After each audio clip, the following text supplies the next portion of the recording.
జై శ్రీరామ్ అందరికీ నమస్కారం వెల్కమ్ టు న్యూస్ అఖండ నేను మీ కస్తూరి శ్రీధర్ మిత్రులారా ఉత్తరప్రదేశ్కు సంబంధించి ఒక అదిరిపోయే న్యూస్ తీసుకొచ్చాను న్యూస్ మాత్రం సూపర్గా ఉంటుంది ఓకేనా సరే డైరెక్ట్గా పాయింట్కి వద్దాం మన దేశంలో అనేక మంది క్రిమినల్స్ దేశద్రోహులు దేశ వ్యతిరేక శక్తులు సూడో సిక్లర్లు నేరస్తులు జిహాదీలు రాడికల్స్ వీళ్ళందరూ పోలీసులకు చిక్కినప్పుడు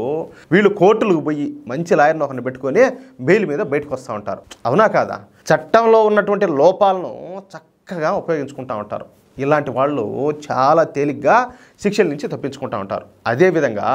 ఈ భూ ఆక్రమణదారులు ఈ భూ కబ్జాకోరులు కూడా కోర్టులు పోయి తాము నిర్మించింది అక్రమ నిర్మాణాలైనా కూడా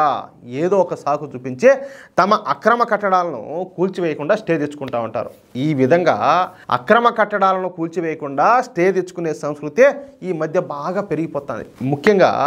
ఈ జిహాదీలు నిర్మించినటువంటి కట్టడాల్లో సగం కట్టడాలు అక్రమ కట్టడాలే వాళ్ళు అటు ప్రభుత్వ భూముల్లో లేకపోతే ఇటు హిందువుల భూముల్లో కబ్జాలు చేస్తే అక్కడ భవనాలను అయితే నిర్మిస్తారు అదేమని చెప్పి అడిగితే కోర్టు పోయి స్టేలు తెచ్చుకుంటారు సరిగ్గా ఇలాంటి సంఘటనే ఉత్తరప్రదేశ్లో ఒకటి జరిగింది మళ్ళీ కుషీనగర్ అనే జిల్లా ఒకటి ఉన్నది ఈ జిల్లాలోని ప్రధాన పట్టణం పేరు హఠా టౌన్ అనమాట ఈ హఠా టౌన్ ఉత్తరప్రదేశ్ రాజధాని అయినటువంటి లక్నోకు 325 కిలోమీటర్ల దూరంలో ఉన్నది ఇకపోతే ఈ హఠా టౌన్లో ఆ వర్గం వాళ్ళ జనాభా చాలా ఎక్కువగా ఉంటుంది ఇకపోతే 2010లో ఈ వర్గం వాళ్ళంతా కలిసి ఈ కుషీనగర్ జిల్లాలోనే అతి పెద్ద మసీదు నిర్మించాలని చెప్పి నిర్ణయం తీసుకున్నారు మంచిదే దాంట్లో తప్పే ఉండదు సరే అది వాళ్ళ మతాభిప్రాయము వాళ్ళకి నచ్చినట్టు వాళ్ళు మసీదు నిర్మించుకుంటారు సరే ప్రార్థనలు చేసుకుంటారు మామూలుగా అయితే దాంట్లో తప్పేంలే కానీ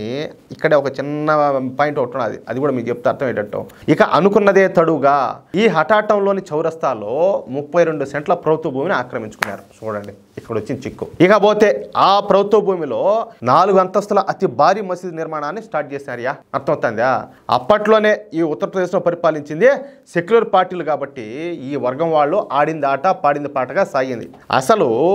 ఏ ఒక్క పర్మిషన్ కూడా తీసుకోకుండా అక్రమంగా ప్రభుత్వ భూమిని ఆక్రమించుకొని మసీదు నిర్మాణం చేశారు చూడండి ఇక మనల్ని ఎవడు అడుగుతాడో అసలు మనల్ని అడిగే దమ్ము ఎవరుకుండదన్న ధీమాతో మసీదుని అయితే కట్టేశారు కానీ కాలం ఎప్పుడు ఒకటేగా ఉండదు కదా అంతేనా కాదా ఇప్పుడు యోగి ఆదిత్యనాథ్ ప్రభుత్వం వచ్చింది ఇక యోగి ఆదిత్యనాథ్ గారు అక్రమ కట్టడాలు కనిపిస్తే చాలు వాటిని వెంటనే కూల్చిపారేస్తున్నారు అయితే మొన్న డిసెంబర్ నెలలో ఈ హఠా టౌన్లోని ఈ మసీదును అక్రమంగా నిర్మించారని చెప్పి తెలుసుకున్నటువంటి హిందూ యాక్టివిస్ట్ అయినటువంటి రామ్ బచ్చన్ సింగ్ ఈ విషయాన్ని యోగి ఆదిత్యనాథ్ గారి పోర్టల్లో కంప్లైంట్ చేశాడయ్యా ఈ మసీదును అక్రమంగా నిర్మించినారని ఎటువంటి అనుమతులు కూడా లేవని కాబట్టి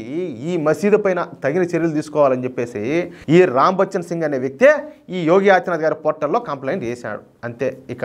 ప్రభుత్వ అధికారులు సర్వే జరపడానికి ఈ మసీద్ దగ్గరికి అయితే వచ్చినారు అది అక్రమ కట్టడం అని చెప్పేసి తేలిపోయింది పైగా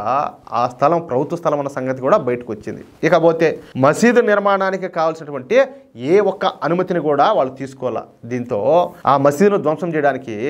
ఈ గవర్నమెంట్ ఆఫీసర్లంతా కూడా వాళ్ళు రెడీ అవుతున్నారు ఇంకా ఆ టైంలోనే ఆ మసీదు యాజమాన్యం ఎవరైతే ఉన్నారో వాళ్ళు ఈ విషయం పైన అలహాబాద్ హైకోర్టుకు పోయి స్టే తెచ్చుకున్నారు ఏది దాన్ని పడగొట్టకుండా సరే ఆ మసీదును ఫిబ్రవరి 8వ తారీఖు వరకు కూల్చడానికి వీల్లేదని చెప్పేసి డిసెంబర్లో అలహాబాద్ హైకోర్టు అయితే తీర్పునిచ్చింది అర్థమవుతుందా బాగా జాగ్రత్తగా వినండి సరే ఇక యోగి ప్రభుత్వం సైలెంట్గా ఫిబ్రవరి 8వ తారీఖు కోసం వెయిట్ చేసాగింది ఫిబ్రవరి 8వ తారీఖు రానే వచ్చింది ఇప్పుడు మొన్న కదా 8వ తేదీ తెలిపిందా అంటే కోర్టు ఇచ్చినటువంటి తీర్పు ప్రకారం ఫిబ్రవరి 8వ తారీఖు వరకే ఆ మసీదును కూల్చివేయడానికి వీల్లేదన్నమాట అంతే ఇక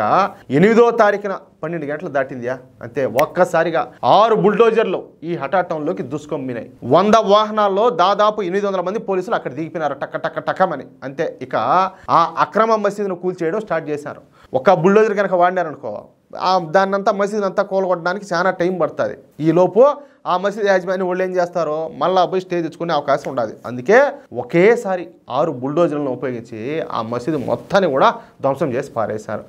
మసీదు ఆనవాళ్ళు లేకుండా కూల్చేశారు దెబ్బతో ఆ మసీదు యాజమాన్యం అంతా కూడా షాక్ అయిపోయినారు అట్లే ఇదేంద్రా స్వామి మనం ఏదో అనుకుంటే ఏంది ఈ మార్చి చేసినాడు యోగి అనేసి అంటే చూడండి ఎవరికి ఏ భాషలో సమాధానం చెప్పాలో ఏ భాషలో చెప్తే వాళ్ళకి బాగా అర్థమవుతుందో యోగి ఆదిత్యనాథ్ గారికి బాగా తెలుసు యోగితో ఆటలాడితే రాస్తే మామూలుగా ఉండదు మ్యాటర్, వేరే లెవెల్లో ఉంటుంది. అర్థమవుతుందా? సరే మిత్రులారా, ఈ న్యూస్ కనుక మీకు నచ్చినట్లయితే ప్రతి ఒక్కరు కూడా ఈ న్యూస్ నలుగురికి షేర్ చేయండి. అదేవిధంగా మీ యొక్క అమూల్యమైన అభిప్రాయాలను ఖచ్చితంగా కామెంట్ చేయండి. ఇంతవరకు మన ఛానల్ సబ్స్క్రైబ్ చేసుకోకపోతే ప్రతి ఒక్కరు కూడా సబ్స్క్రైబ్ చేసుకోండి. ప్లీజ్ సపోర్ట్ చేయండి. జై శ్రీరామ్.